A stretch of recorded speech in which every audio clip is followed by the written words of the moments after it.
আগামীবার যেন তো হাসিলটা 3% উপরে যেন না হয়, চামড়ার যেন ন্যায্য মূল্যটা পায়। আপনারা জানেন প্রতিবারই এই চামড়া নিয়ে একটা কিন্তু হয়, অনেক চামড়া নষ্ট হয় এবং জনগণ চামড়ার ন্যায্য মূল্য পায় না। এই চামড়ার ন্যায্য মূল্যটা কিন্তু একটা লোক গরিবের হক, চামড়াটা কিন্তু দিয়ে দেওয়া হয় বিভিন্ন মাদ্রাসা, এরা এতিমখানা এরা নেয়, কিন্তু তারা এই ন্যায্য মূল্যটা পায় না। এইটা যেন ন্যায্য মূল্য পায় এই জন্য একটা ব্যবস্থা নেওয়া হয়েছে। এই ব্যাপারে আমাদের প্রশাসক মহোদয় হয়তো আপনাদের একটু ডিটেল বলবেন।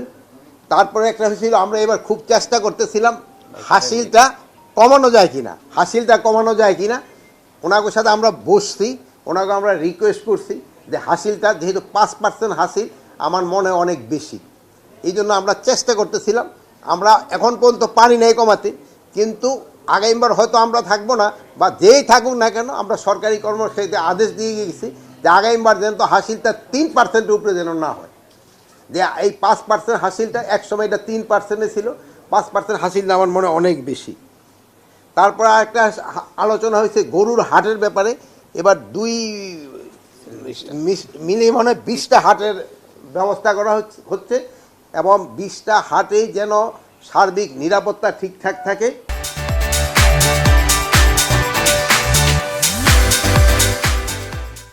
গরুর হাটগুলিতে যেমন গরুর চিকিৎসকরাও থাকবে, যেহেতু অসুস্থ গরু যেন এখানে বিক্রি না হয়, প্লাস আমাদের নর্মাল যারা ডাক্তার মানুষ এরাও থাকবে, যেহেতু অনেক সময় এই গরুর হাটে যারা আনে গরু নামানো থাকে তারাও অনেক কিন্তু আহত হয়, তাদেরও যেন একটা চিকিৎসার ব্যবস্থা থাকে।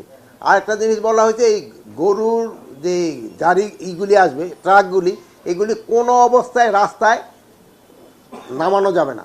এটার জন্য প্রত্যেকটা হাট তার নিজস্ব বন্দোবস্ত করবে, যেটা আমি রাস্তা থেকে অনেক দূরে হবে, এবং প্রত্যেকটা হাটে আইন শৃঙ্খলার জন্য পর্যাপ্ত সংখ্যক আনসার রাখবেন প্রশাসক মহোদয়রা। ওনারা আর যারা ওই থাকে ওই যে হাসিল আনার জন্য যারা রাখে, ওই কী বলে ওইগুলি ভলান্টিয়ার, ওইগুলি সাধারণত হাসিলের জন্য, কিন্তু আইন শৃঙ্খলার জন্য রাখবেন প্রশাসক মহোদয় আনসার। আরেকটা হলো বজ্র ব্যবস্থাপনা।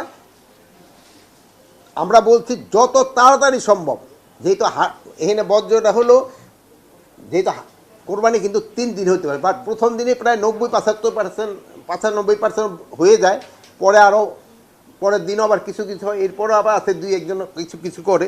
এই বর্জ্যগুলি যেন যত তাড়াতাড়ি সম্ভব, তো প্রশাসক মহোদয়রা আমাদের আশ্বাস করছেন যে তারা 12 ঘন্টার ভিতরেই মোটামুটি এইটাতে ক্লিন করে পারবে।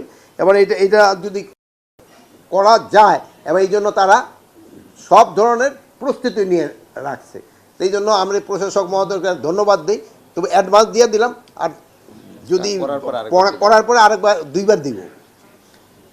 আর একটা হলো ট্রাফিক। এটা শুধু ঢাকার ট্রাফিক না, বরঞ্চ ইসের সময় ঢাকার ট্রাফিকের অবস্থাটা একটু ভালো হয়, বাট এই যারা ওই বিভিন্ন গন্তব্যস্থানে দূরে যায় ওই ট্রাফিকটা একটু ঝামেলাবে হয়। আর এবার যেহেতু আরও বেশি হওয়ার, যেহেতু একদিকটা হলো যাবে, আরেক দিক দিয়ে আবার গরুর আসবে, অন্যান্য সময় বাসটা নামাই দিয়ে দৌড়ে তাড়াতাড়ি চান, এইবার কিন্তু হবে না। এই জন্য যেন ট্রাফিকটা ভালো থাকে, এই জন্য ইনস্ট্রাকশন দেওয়া হয়েছে। আরেকটা তো ছুটিতে যেসব লোকজন চলে যায়, সেরকম কিন্তু একটা ঢাকা শহরের একটা নিরাপত্তারও একটা কিন্তু দেখা দেয়, যেহেতু অনেকে বাড়িটা করে তালা দিয়ে চলে গেল। এই জন্য তো আমাদের বাহিনীগুলি তো সজাগ থাকবেই, প্লাস আমরা প্রশাসক মহোদয়কে অনুরোধ করছি জনগণকে যেন সচেতন করে দেওয়া, তারাও গেলে যেন প্রপারভাবে রেখে যায়। তারপরে আবার তারা যেমন ইলেকট্রিসিটি এইগুলি যেন ঠিকঠাক মতো বন্ধ করে যায়, তা না হলে অনেক সময় আছে ইলেকট্রিসিটি ঝামেলা হইতে পারে, আগুন ঠাগুন, এইগুলির দিকে একটু খেয়াল রাখার জন্য।